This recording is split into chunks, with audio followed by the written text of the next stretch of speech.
Hey guys, I'm 25 miles into a 42, I don't know, maybe I'll hit 50, I'm not sure. I'm taking a slightly different route back, so I'll leave it up to whatever happens, happens. Anywhere between 42 and 50 miles this ride will be.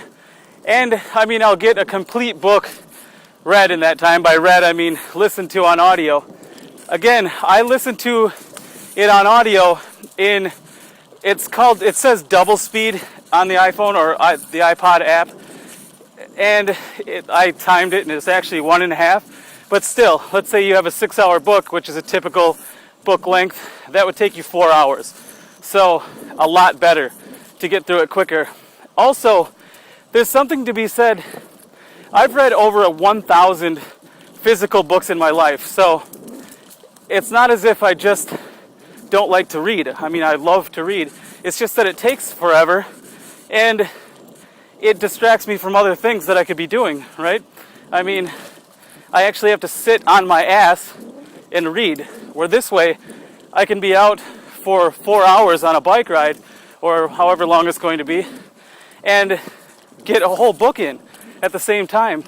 And also, I've often read stories of people like Frank Sinatra, Frank Sinatra used to swim during the time when he'd practice his new songs to get them down. He thought it got the rhythm of the swimming, and the fact that he was taking in more oxygen would help him get the song into his soul, like into his body and his soul. So when he sung it, he was truly singing with his whole body, his whole mind, spirit. He's singing with his heart, right? That was his thought process. There's other examples of poets who used to do this. I'm sure they still do, but I'm just saying famous ones that I know from the past would go for walks in the woods, and that's when they would think out the book that they're going to write. Now, if they had our technology that we have now, they could record certain passages of their book and then continue to listen to it over and over on their walk or bike ride or whatever they're doing out in the woods. Like I'm out on this path that goes for about 100 miles and it's all woods around me. It's an amazing place to think. So think of that. A lot of people sometimes have something against audiobooks because they think, well, it's not the same as reading. I feel like I'm being lazy, right? Well, don't ever be dumb in order to look smart, right? You don't have to sit on your ass and physically turn pages to gain the knowledge, right?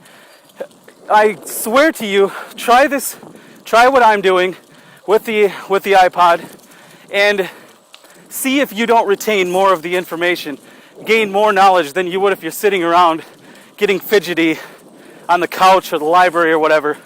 I can guarantee you, unless there's something off, that you're going to retain more of the knowledge doing it this way. I'm going to give you an example of the book that I'm listening to right now, so you can see it in